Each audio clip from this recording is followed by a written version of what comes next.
everybody out there in podcast land. Welcome to episode number 153 of eBay the Right Way. Today's date is February 21st, 2024, and my guest is Jess in Canada. Announcements. March 24th marks the 3-year anniversary of my podcast. Thanks to you all, the eBay community, for providing so much great content.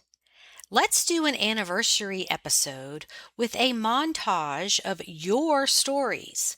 Funny, customer, reselling stories, things you have sold, the life of an eBay seller, just keeping it fun and light. Anything goes. Everyone is welcome, previous guests included. So, how will we do this? The format will be like the estate sale and jewelry episodes, with several different sellers contributing. All I need from you is a short audio recording, which you can do on your smartphone. Most of them have this feature, and you can send it to me either as an email attachment, you can text it to me, however you want to do it.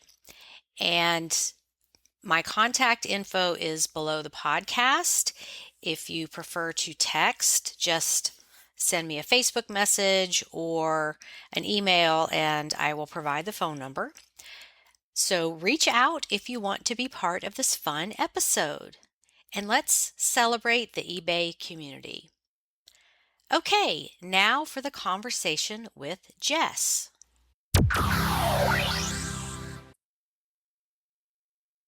Welcome back, listeners. I have Jess with us today. And tell us where you're located. I'm in Vancouver, Canada. Oh, I did not know you were in Canada. Yeah. Okay. I think you're like maybe my third Canadian guest. There needs to be more of us. Canadian resellers strong. Yeah, they reach out, come on. So how's your weather? Unseasonably warm. Really? Yeah. It's been a weird winter. We haven't been able to go skiing or snowboarding really at all. All the mountains are closed. It's wet. It's warm. It's the West Coast. Perfect weather to not be able to do anything in it. Pretty much. Just head down and work. Okay. All right. So we always start off with what brought you to eBay and when? Sure. Well, my husband and I started some casual reselling like way back in 2012. And at the time, that show Storage Wars was really popular and everybody was watching it. And we were like, gosh, I wonder if they do that here in Vancouver. And we found out that, in fact, they did at the time. And we found an auction. We went there. I remember this auction taking all day, which is not how they usually go. And there were tons of people there. We bought the last unit that they auctioned that day. We paid about $200 for it. And inside there, we found a whole bunch of stuff, but the highlight was this big collection of Royal Albert Old Country roses, which is, it's not a high-end pattern, but it's a very collectible pattern. And it was this huge set in perfect condition. And it was all the earlier pieces from the 1960s. And we did really well reselling that. And we were like, gosh, this is so easy. Yeah. And so we kept buying lockers and it just kept rolling. It was a good side hustle for a couple of years, but my husband was doing a really physical job that was hard on his body. And in the end, we were having so much fun with reselling and it was growing so organically that he quit his job and I still kept doing my consulting work on the side. And I was teaching at the university here and eventually quit that too. And now we're both full-time in the business and I've got my own podcast about reselling and we're all in. Okay. We're going to get to your podcast cool. For sure. So, just a couple of reactions to what you just said. Yes. I remember that whole Storage Wars, reality TV thing. I always go back to thinking those are staged. I just don't think I think it's manufactured reality. And most people just think they're watching something real. And well, of course they have to set it up so it's interesting. So they don't want to have a whole episode of nothing being in those storage units or like nothing but trash or whatever. Oh, absolutely. But it was interesting when we used to do this because they don't have live auctions really in Vancouver at all anymore. But Huh? back then, when they did, there was this monthly auction train that used to happen through all the public storage facilities throughout our region. And we would go, and it was amazing how similar to the TV show the people were who came to the auctions. Like, we were like the Jared and Brandy, and you had your Dave, and you had your old man Barry who just like bid on everything and overpaid for one little treasure he saw in the corner. Those people were really part of our group, and it was so funny, the similarities. And then so many times we would buy a unit and go into it and, lift up a blanket and there'd be a safe underneath. And we're like, why aren't they filming this? Like, it was weird how the parallels actually did happen. So I believed a lot of what I saw on the show, and I don't think that they planted stuff, but I do think, I mean, 90% of what you buy turns out to be junk. Like the lockers, you still make money, but you throw out a lot of stuff. I do think that, they have to follow them through like a lot of units to find those surprises. But they do happen and they did happen. And I've got all kinds of stories about that I can share. Oh, absolutely. Yeah, that's great. I hope you will share them. And if you don't get them all on this episode, we'll have you back on to talk about them again. Um, well, that's great that you dove in and you made it work. Um, and it wasn't just beginner's luck. It was an actual business model.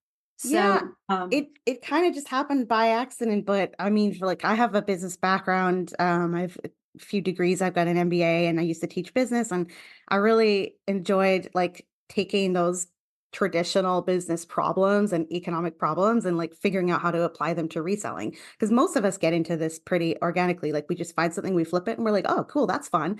And a lot of people have those similar stories. But I was like, what? How do I take the principles of marketing and apply it to and that's kind of what I've been doing, and that's a lot of the extra fun that I get out of it. how many items do you have for sale? On eBay, about 7,000. 7,000? Oh, wow. Do you specialize in anything? So I'm more about building like kind of a brand than I am about specializing in a particular niche. Well, you guys say niche. I say niche. You say niche. Whatever. I don't even use the word. I just say category. Fair. I like that better actually. But some of our favorite categories are in sort of the collectibles arena. So we love comic books. That's our favorite thing to find. We really know that category very, very well. We've also done very well with die cast cars. But then we have sort of smaller categories that we really like, things like lighters, and license plates and stuff like that. So that it's mainly collectibles, but I think like a lot of sellers, if you find something profitable, you might as well throw it up on eBay. Are you willing to share your numbers, like how many items a month you sell and what kind of either revenue or profit that brings in for you? So we are usually shipping 400 to 500 items a month. That's the volume that we're targeting. And of course, that fluctuates from time to time. When I started my podcast, I wanted to pose the question of whether it was possible to sell $1 million worth of stuff in a year, like gross revenue. And just kind of the podcast is about exploring that question. And so I thought, well, if I'm going to explore that question, that's kind of going to be our target, right? Like to try and get there. And we're not there.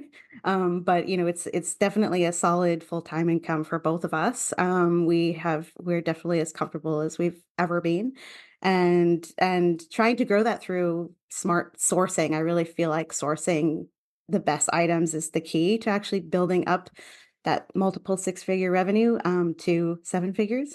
But that's what we're working on. It's definitely, I quit teaching at the university to do this because it made more money. So it's I'm definitely not going to stop anytime soon. What was your professional career as a teacher? Yeah, I started in academic administration, actually, a lot of secretarial work, and kind of built my way into some management. But I had a Bachelor of Education, and I was always interested in teaching. So I had started to teach at that same college where I was an administrator. I started to teach a couple of continuing ed classes there, and eventually in a diploma program. And then I started my consulting business, helping startup companies get loans to start their businesses. And I worked on that for a while. And that opportunity led me to do some guest speaking at the University of British Columbia here in Vancouver. And then I got headhunted. So I ended up teaching there. I was just a part-time instructor there for about 4 years. I did that through the pandemic and just a little bit on the other side of it. Okay. Okay. Well, unfortunately, teachers are not well compensated. They're very important. And, that's just a problem with our society is they're just, I don't think they're valued and paid for what they're worth. Without teachers, where would we be?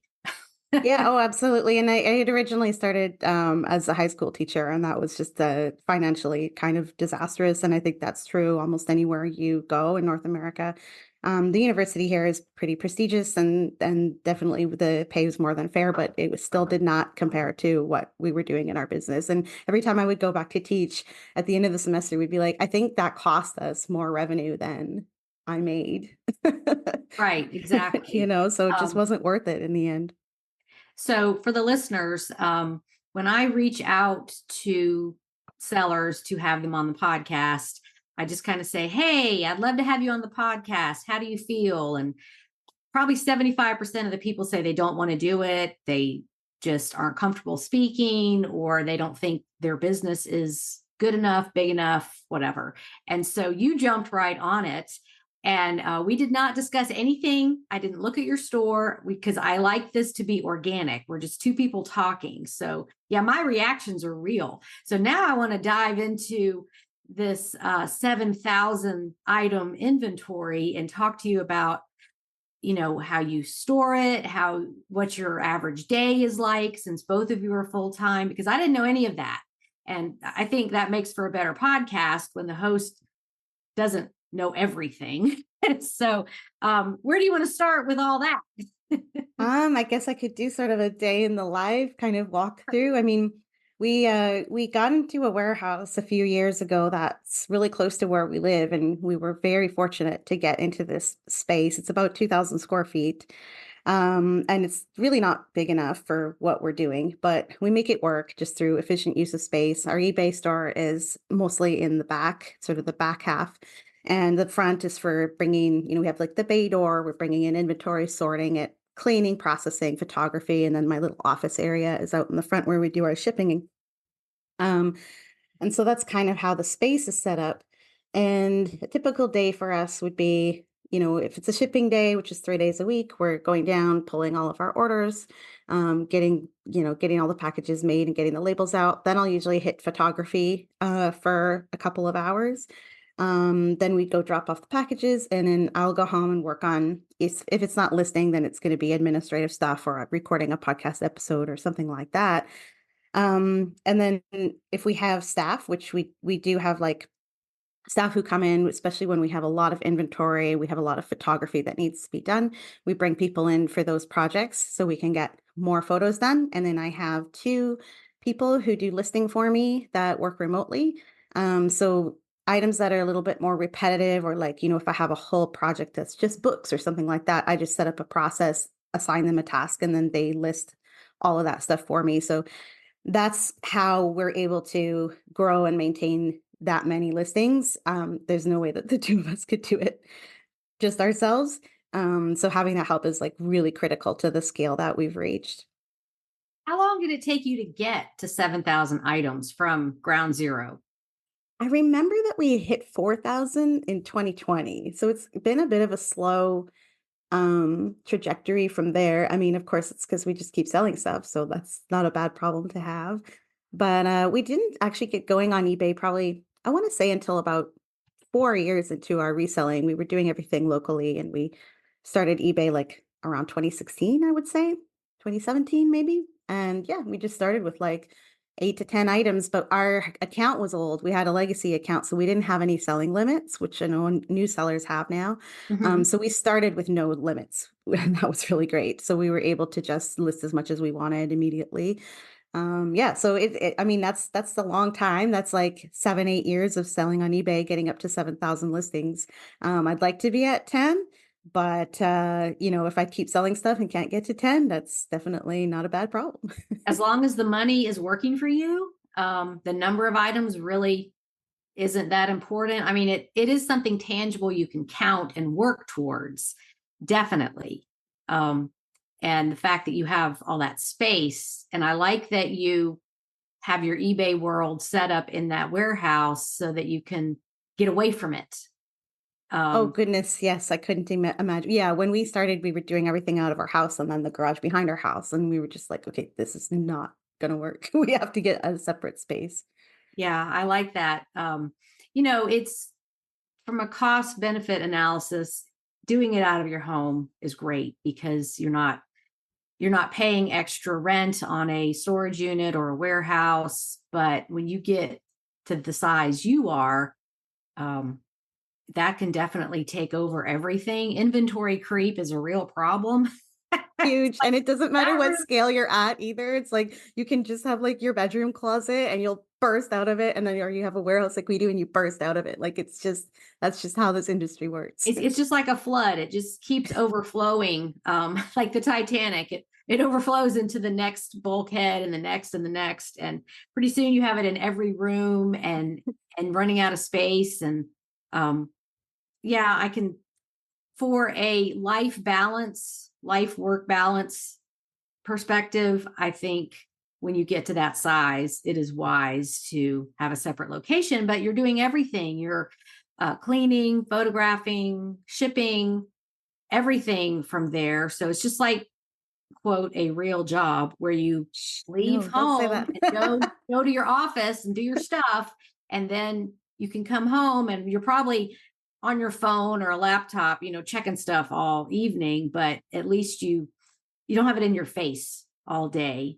Yeah, I think getting it's a very like clutter-filled lifestyle reselling and being able to get away from that. Like I think there's so much energy and stuff, like things carry energy. And so if you have that like creeping in on you all the time, it just doesn't make you feel good. And so it is super important that we're able to get out of it. I mean, not to say that we don't use part of our home for storage because we absolutely do, but it still stays out of our actual living area. Right. How far away is your warehouse from your home? Like 5 minutes drive. Oh, perfect. Yeah. Yeah. Close enough, but not like next door within walking distance where you're tempted to go over there all the time. Yeah, although, yeah, it's pretty close. Like, yeah, it's we do go there a lot, and we're in an industrial area, so we have like the recycling facilities and like the transfer station, and like everything is all right there. So it's really easy to just do like a circle and drop off your donations, drop off your recycling. When we go through big bulk purchases, which is how we like to buy stuff, you always have garbage, you always have recycling. And you can't have that lying around. So we're fortunate to be really close to the facilities that'll take those items so that we can just get them out of our space as fast as possible. Well, it sounds like you have it physically organized very well. So I commend you on that. Um, Now, I'm going to ask this question about your buyers, and then we're going to get into some things you've sold. Do you sell a lot to the United States and worldwide? And how's the shipping costs on those items? How do you navigate that? Sure. Yeah. Reselling in Canada is a slightly different animal. We do sell about 80% of our inventory to the United States. And we are fortunate to be in an urban area, we have access to what's called a cross-border shipper.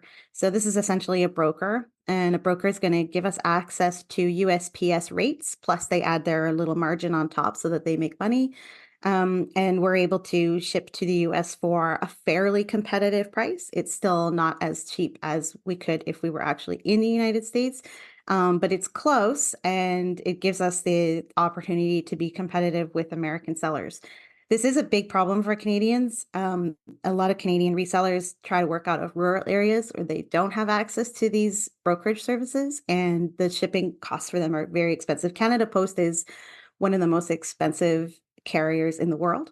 So if I were to ship a hat, let's just call it like a baseball cap, using Canada Post from here to Los Angeles, it would probably cost me, if I were to convert to US dollars, maybe 15 US dollars to ship a hat. And Yeah, that's buyers don't want to buy that, right? But I'll ship it with my broker and I'll still charge 7, which is still a bit high, I think, for a lot of buyers.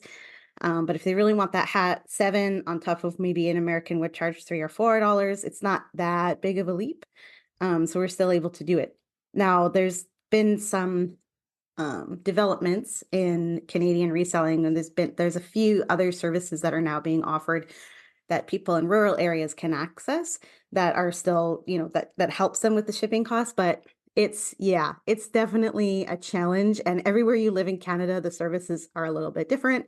So I can't just give advice and say, how can a Canadian reseller do this? And it's like, well, because do you live in Manitoba? Do you live like where do you live? And it all depends. So Vancouver has totally different access to brokerages than like Calgary or Toronto, for example. Okay, so you got to figure it out based on where you are.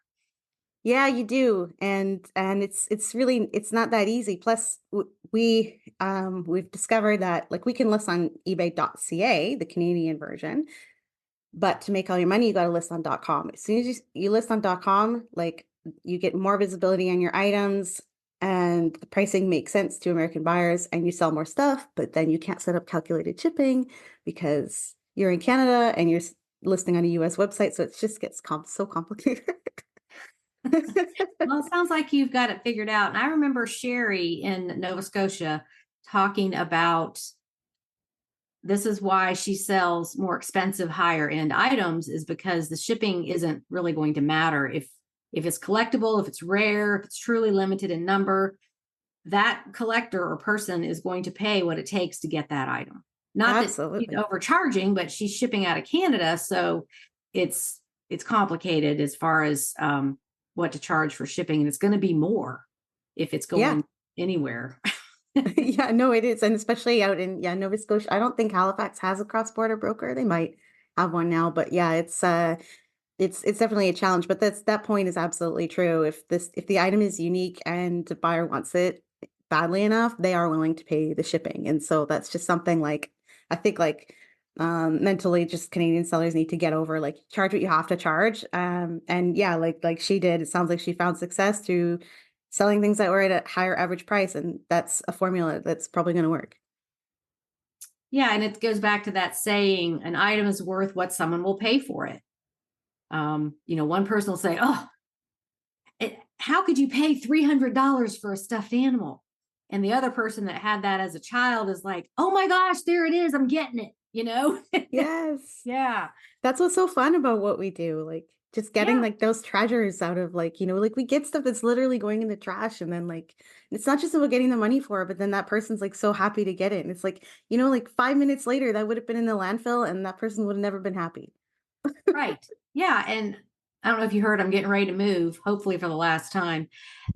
And going through my inventory and thinning it out, things I've had a really long time that has no interest, or I only paid 50 cents for it and it has no interest and it's big, but I've got like 4 tubs of plush. And that's something that sells for me in my store. And it's like, oh, keeping that, keeping that, keeping that. Most of them are small, like 6 to 8 inches. So those I will hang on to until they sell, because so many times one of them sells and I've had it for a couple of years and it's, oh, I had this as a child, or, my daughter had this and I can't find it anywhere. And so, yeah, those things are like gold. I'm hanging on to those and they're Yeah. light, not going to be hard to move. They're not going to be like 100 coffee mugs or something.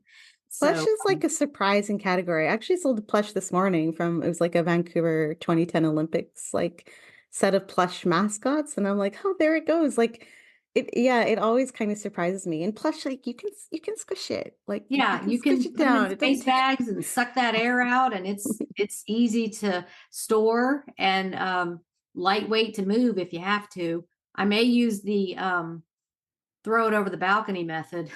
I'm on the 3rd floor, and people do this all the time. Like if it's lightweight and not going to break, they just toss it over. So I'm going to put my like clothing and plush stuff, linen stuff that's not breakable in like lawn and leaf bags, and then just drop it over so I don't have to carry it down the stairs.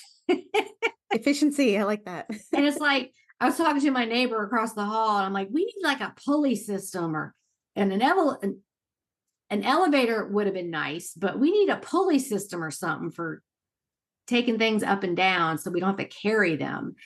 But yeah, that's never going to happen. So I'm thinking like, how can I do this where it's fewer trips up and down the stairs? But where I'm going is all one level with a full basement. So I'm going to have tons of room. I can't wait to dive in. I don't think I'm going to get to 7,000 items. I don't know. I might.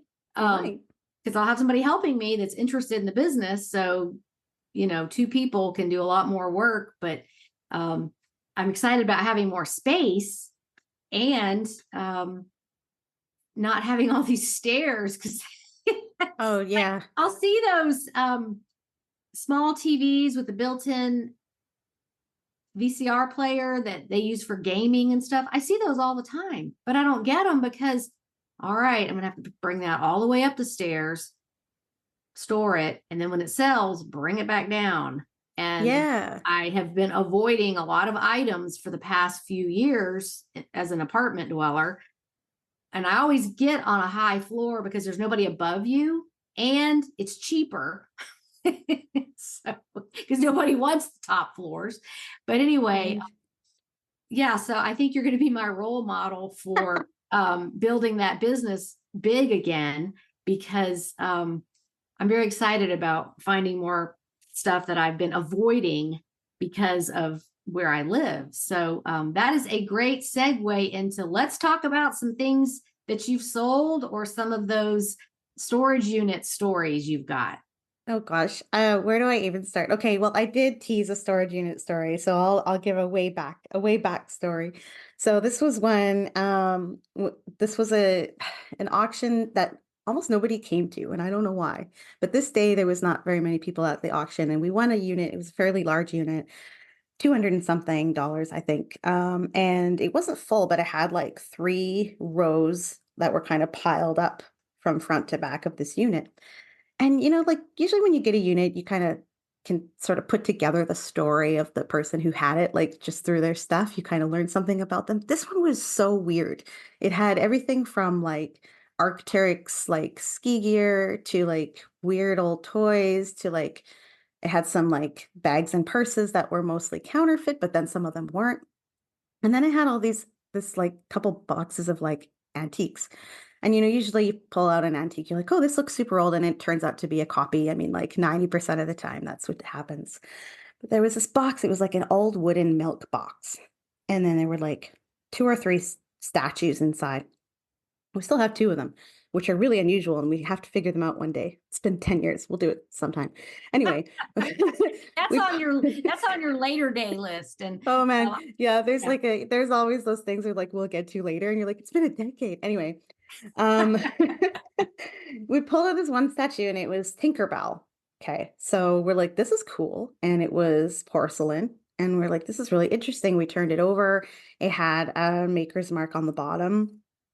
Had no idea what this was, but the feel of it, like it just didn't feel new. Like you can kind of tell when you're holding stuff that's got a weight to it. You look at the quality of the paint, the quality of the ceramic. It's like, this is not modern.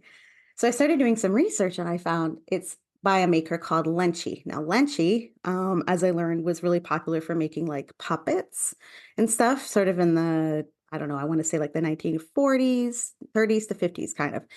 Italian maker. And then I did some more research and I found out that Lanchi had met Walt Disney, and Walt Disney had commissioned Lanchi to make some of the first ever figurines of Disney characters. And we had one. And we were Wow. like, what? And I verified it. I went through a couple of different sources. I tried to find people who knew about Italian pottery. And I was like, what do you think? And it was like, yeah, I mean, it all came back legit. We were like, this is crazy. Like, how did this get here? And I remember we sold it for $2,500. And I kind of wish I hadn't, because I feel like knowing what I know today and having the eBay reputation that we have, I think I probably could have commanded a lot more for it. And I'm sure that I sold it to a reseller, which is fine. But at the time we were like $2,500. And then of course we're like, how do we ship this? Because we'd only been shipping for a year or so. So not super experienced with it. I remember we must have taken 20 or 30 minutes in the kitchen trying to figure out how to make this thing bulletproof so that it would definitely get there. And it did get there. So we were really happy with that. So yeah, I mean, like when people say, the storage unit stuff is all made up, it's like, no, there's some crazy stuff that you can get in these units. And so that was one of the most interesting storage unit finds that we got. Wow, absolutely. And let me just clarify what I said earlier. Yes, all kinds of treasures are in storage units. I just think for the TV show, they stage it. But you hear the stories about, oh, there was a dresser in there that was full of cash. And, Yes. we found a box of jewelry that had the Hope Diamond in it or whatever, and yeah, this stuff's out there because Hmm. people squirrel their stuff away in there, and it's in there for, like, does anybody ever take it out before they die? I mean, I really think I talked to a lady years ago and she says, yeah, I've had this storage unit full of stuff that was my parents and they passed away. And it's, you know, I've had it for 10 years. I really need to do something about it. So add up $100 a month for 10 years, the kind of money that's being spent just to hold this stuff that they're not even looking at and will probably never use again. And I don't even think most people know what's in there. Like they put stuff away No, and they they forget. don't even know. Yeah. Yeah, yeah. I mean, we got a unit like this is probably like 6 or 7 years ago now, like this unit that we split with somebody. And when we started opening it up, we were like, we had literally uncovered a treasure trove. There was so much great stuff in this unit that we bought a brand new truck. Like that's how good it was. And when we pulled out, this person had been collecting silver, like ingots and bar and coins and stuff from in the 1970s, and it had all been stashed away in this unit. There was so much of it. We pulled it all out. We put it on a scale. It weighed 100 pounds. It was 100 pounds of silver in this unit. Oh, oh my gosh. Plus, I mean, antique teacups, and I mean that was like you every once in a while you get the unit that you talk about forever, and that was like, I mean, we couldn't even believe what we were uncovering. So we were like, well, we've been kind of thinking about buying a truck for the business. I guess we'll do that now. I guess we can. Well, and that's the problem is with decision making. I've helped people after a death or clean out a unit or whatever and help them sort through things and, trash, sell, give to a relative, whatever. And that's the sticking point is the decision making. They have this stuff. Maybe some of it's sentimental, probably a lot of it is, and then some of it has value, and they just can't make the leap to, okay, let's sell this. They don't know what to do with it. They don't know if they should keep it so they can look at it 10 years from now, or if they should have given it to somebody. They're afraid of making a wrong decision. And so they don't make a decision. That's their decision, is not making one. So they give up because they feel so defeated that Yeah. it's overwhelming. I don't know what to do. And it's not laziness. It's not, these are smart, educated people. It's that emotional connection that is hard to break when it's like, this was my grandmother's and I remember going to her house and seeing this, and I don't know if I should sell it. And maybe my kids Yeah. want it. And I think that's the reason that these storage units are full and they keep building more of them, because it just is this endless stream of people in this situation of not knowing what to do. Yeah, and I mean, if we think about ourselves as professional resellers, we get that same analysis paralysis too, and we're supposed to be really good at this. So Mhm. it makes sense, that would happen to somebody. Like it's like no wonder. I mean, we like I just said, we've got these two statues been sitting for a decade in this box, and we're like one day, and you just or you can't decide. You're like, I don't know, is this worth $100 or $1,000? Like, what do I do? I'll put it on the shelf, and then Well, and I 5 years went through later. that last weekend. I was packing up my personal stuff to move, and I just decided some of these things are just not going to another state. Um, Called my siblings. Do you want this? Do you want this? I've been the family historian dragging this stuff around. I don't want to do it anymore. It's a burden, like you said. It has energy, and it's an energy suck. And so, it's like, I haven't looked at this thing since the last time I moved. No, I'm not moving it again. I'm going to donate it. Or I went through all my photo albums that I've been dragging around for 10 years, like a lot of pounds of that. And I just went through them and took out the pictures I wanted. And a lot of them were like my ex-husband's family. Like, why do I even have these? And I took them out of the albums and put them in like a small Rubbermaid carry handle tub, like just a small one. They all fit. This is what I'm taking. And the rest of them went into the dumpster. And it was so freeing. It was so Hmm. liberating to be like, well, a lot of them have been scanned and are on my computer anyway. So I don't even need the physical photograph anymore. But it was just stuff like that, that not bringing this, not bringing this, not bringing. And I think maybe if you move more often, you're forced to make some of these decisions. Goodwill really likes me this week because I've been doing things. So, but when you're in one place for decades, it just accumulates. It's like it multiplies overnight. And then when you do want to move, it's like, my God. And I'm like, I am supposed to be a minimalist. How do I have all this? You know?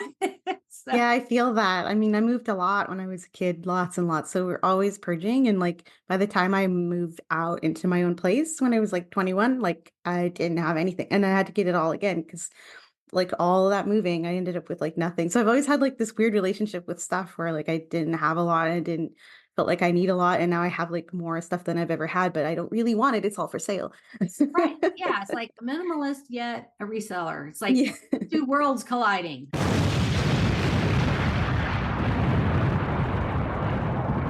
Yes. Somehow it works. Okay, let's talk about some more things that you've sold, because with 7,000 items in your inventory, you've sold a lot of things. I have some fun ones.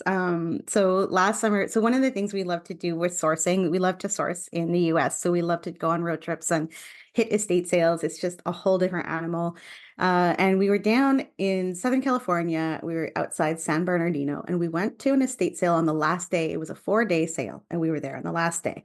So there wasn't a lot left, but we were kind of looking around and thinking, gosh, this sale probably would have been really good if we'd been here at the beginning.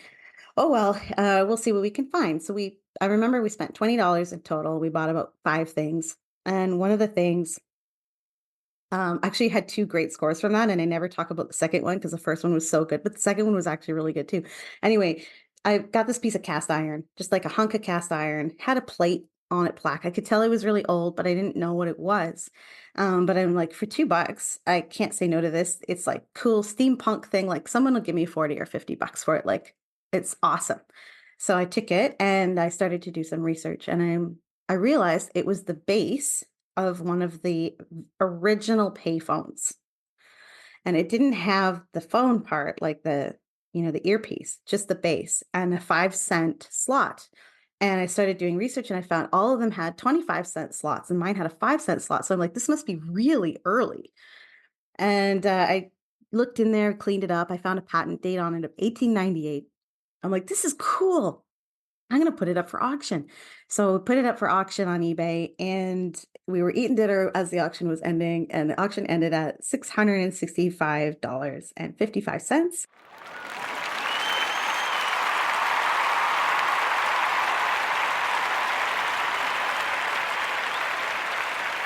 I paid $2 Oh for my, this that's piece. wonderful. Or like there's all the gas for our road trip, like just paid. And I mean, that was amazing. And then it just like it overshadows the other great find, which was for $7. We had got a World War II military field desk, like they would put a typewriter in it and carry it out to the field during war times. And we got that for $7 and sold it for 300. And like that's nothing compared to the payphone. Wow, that's amazing. Some Yeah. interesting finds. Yeah. Oh, I just love it. I mean, sourcing in Vancouver is fun because this is a really wealthy city. There's tons of money here, so you can get a lot of really high-end things. But when you go to the States, like the unusual, unique, like cool items that people just hold on to for like a century, it just amazes me. Like you don't find that stuff in Canada. Really? Okay.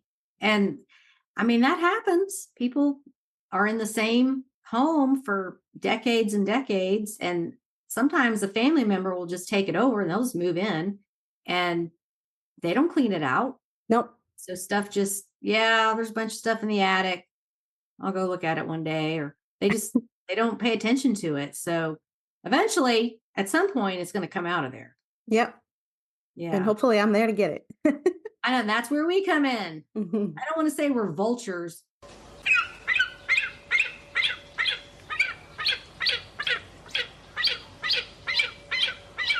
but we seize the opportunity. Yes, opportunists. There's nothing wrong with Yes. that. Yes. Well, opportunists can also have like a negative connotation It can.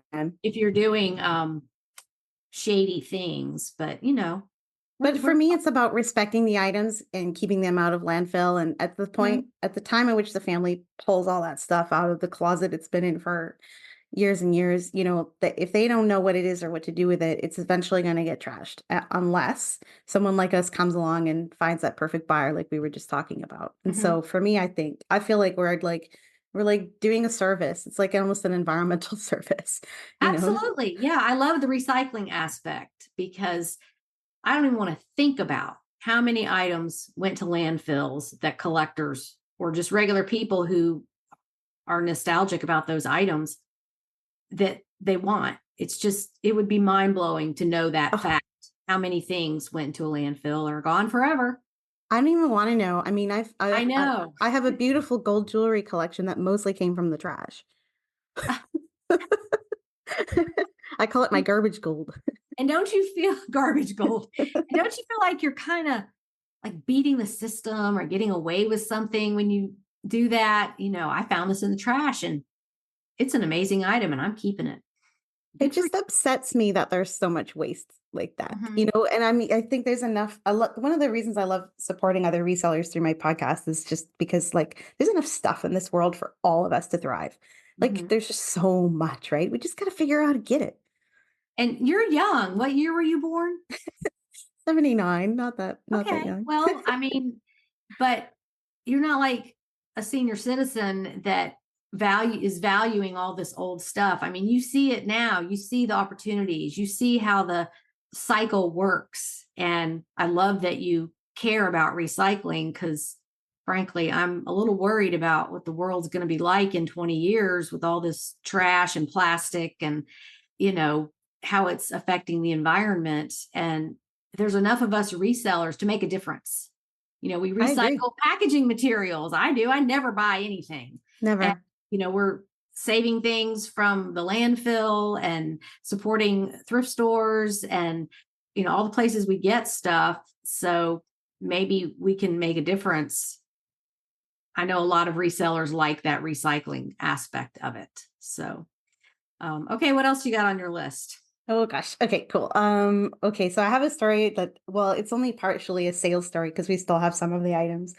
This is a good one from a yard sale that my husband went to a few years ago.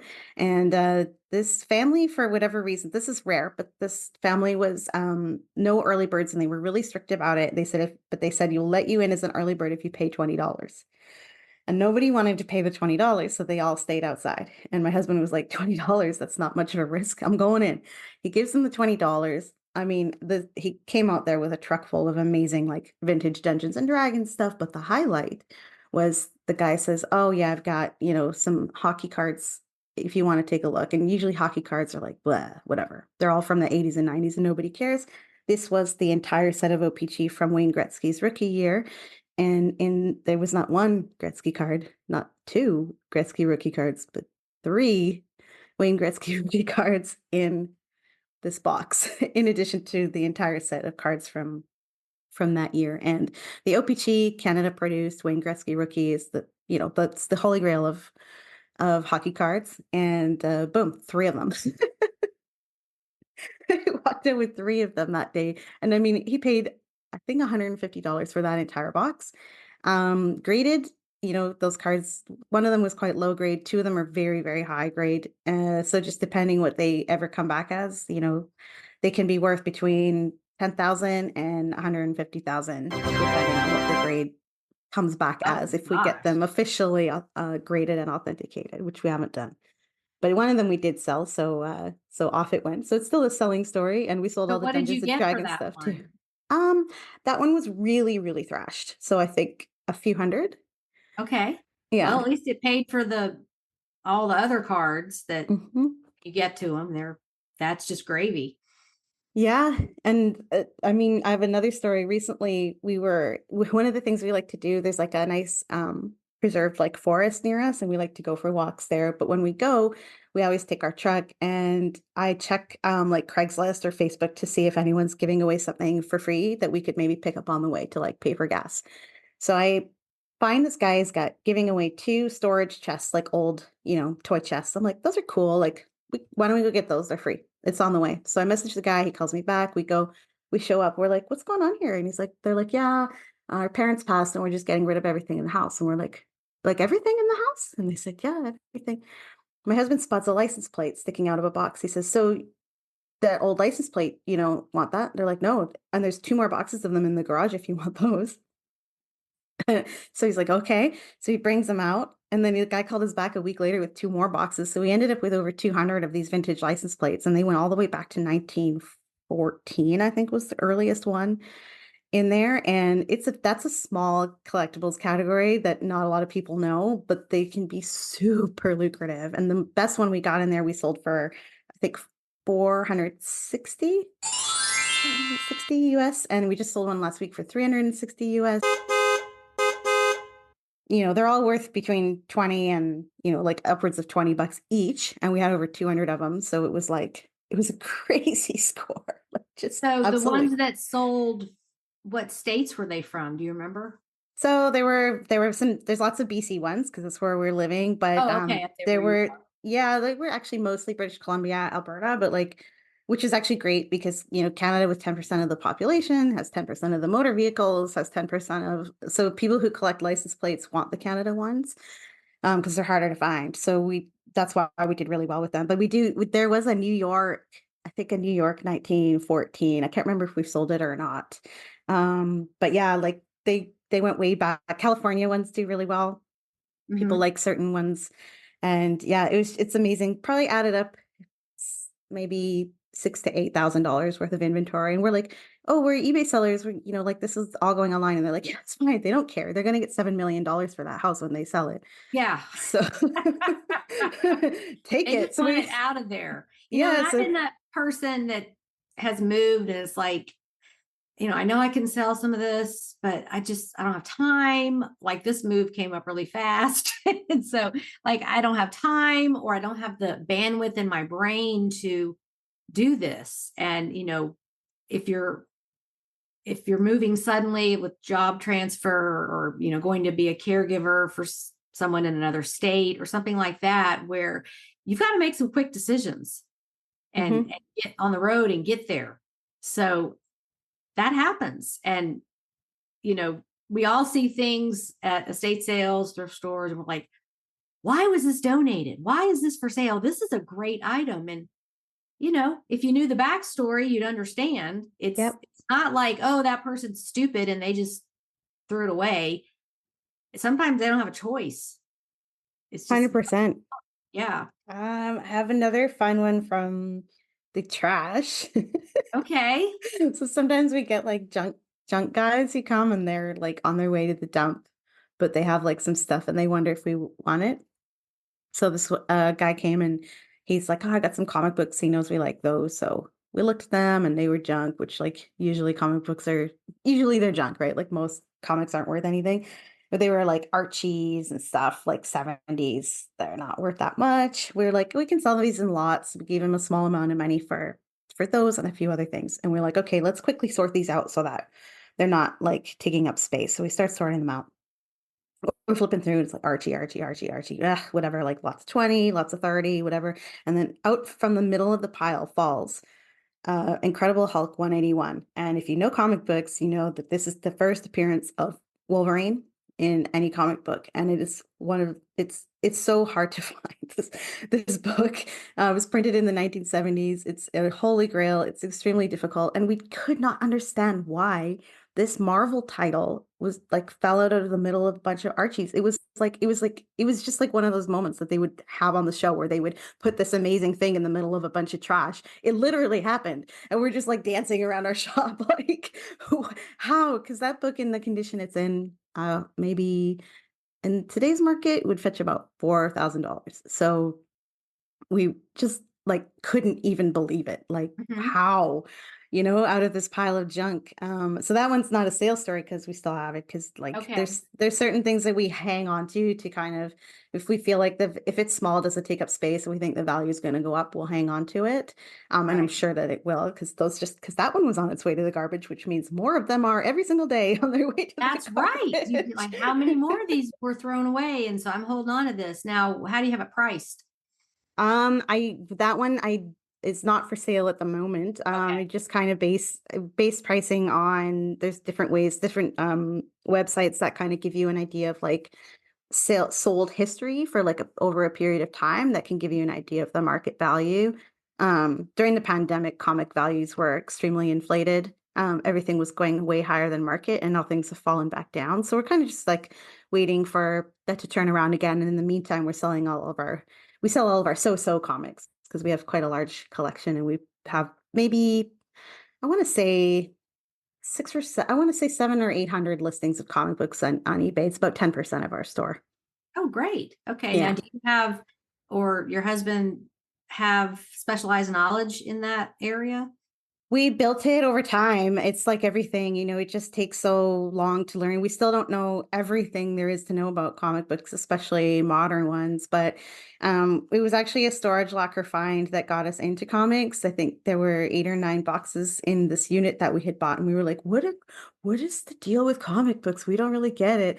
And tried to look them up. There was one really nice book in that lot, I remember, that we sold, but that's how we got into it. We were like, oh, comic books are interesting. And we didn't really understand that world at all until we found some. And that's the great thing about reselling too, is like sometimes you buy something and you're like, I don't know what that is.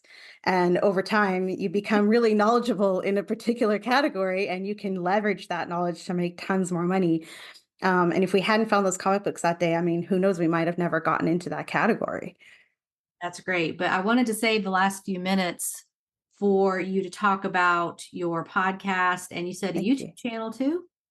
Yeah. So I started my podcast a couple of summers ago. It's called The Business of Reselling. And like I said earlier, the question I wanted to explore was, can you do $1 million in gross sales in reselling, particularly in like the collectibles and like one of a kind categories? Because, okay, sure, you can do it with Amazon and like new products and stuff like that. But I was like, can we do this in our vintage like realm that we're operating in? So that's why I started it. And I wanted to take like traditional business problems that I've learned about through my formal education and apply those to reselling to show other resellers like this is a real business. And if you treat it like one and you look at things, objectively and sort of rationally from a business standpoint, it's going to help you scale your business up if that's what you want to do. And so that's why I called it The Business of Reselling. So businessofreselling.com is where anybody can go to sign up for it on whatever podcatcher they like. The podcast and some videos that I like to do end up on YouTube, and that's youtube.com/at Storage Warrior Podcast, because Storage Warrior is the name of our business. Okay. And so that's, yeah, like I said, we loved Storage Wars. So we were like, how similar can we be? We went with Storage Warrior. But you do have to .ca. be a warrior because some of those are pretty overwhelming, and you have to have a vehicle to get all the stuff out. Because what do you have, like 48 hours to get everything out once you Yes. buy it? And then you have to have a place to put everything. If it's a lot, you got to be able to sort through it. You can't just do it in the back of your truck and take some to Goodwill, because if there's a lot of stuff, you want to look it up and evaluate it. So you have to have a place to put everything.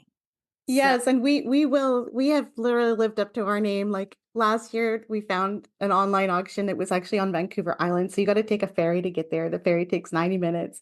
We we won 2 units based on photos, and we were like, okay, they were huge. Like one was like an 8 by 20 and the other one was like a 10 by 15 or something, and they were packed. We drove over there in my little car, rented a 26-foot truck from U-Haul on that side, spent the entire weekend packing these trucks full, and then drove uh-huh. it back on the ferry. Like, no kidding, Storage Warrior. Like we did what we had to and got all that stuff over and made a ton Good of for money. you. And that's how you got 7,000 items. I think we bought 7,000 items that day. Yeah. Okay. Okay, great. Did you want to answer one of the questions at the end Answer one of which about questions? like a podcast or a book you're reading? Doesn't sound like you have a Oh, lot of time right. to read. Oh, right. Oh, yeah, reading. Yeah, I'm actually it's so funny because one of my degrees is in English lit, and so I've always beaten myself up over the years for not being a big reader, and I keep trying to get back into fiction, and then I read 60 pages of a book, and then I put it down, and I'm like, what's wrong with me? Like, why don't I read? It's called the internet is a distraction. So, but I am reading a book right now. I finally just allowed myself to not read fiction and read the types of books that I do enjoy, which are usually business or travel related. And so, right now, I am reading a book by Bill Bryson, and of course, the name of it I is totally love him. escaping me. I love him too. Yeah, I've read a lot of his books. Darn, I can't remember the name, They're but this is fun. He's like sort of sarcastic and sort of yeah. tongue in cheek, but good information woven in there. Yeah, he's quite silly, and he wrote this book about going back to England after 20 years or something of like not having been there and going back to all the places he visited in his youth and his experiences of how they changed and stuff like that. And so that one's really fun. I recommend like any Bill Bryson book if people just kind of want to get away from like clutter and imagine places far, far away. He always writes lots of great travel literature. Mm-hmm. He sure does. Okay, well, wow. I had no idea we'd be diving into all these topics. So I'm definitely going to have you back on in a few months to talk about some of the things you specialize in, because you have learned a lot. You're self-taught doing this. And I think that information will be valuable for sellers who haven't delved into sports cards and license plates and comic books and all the things that you know a lot about. So thank you so much for taking the time out of your busy 7,000 item day and coming on my podcast. And I look forward to talking to you again. Yeah, that was super fun. Thank you. Thanks. Bye. Bye. On to today's trivia question. Since Jess mentioned license plates, how much do some of the most collectible license plates sell for? Here's a few seconds to think it over.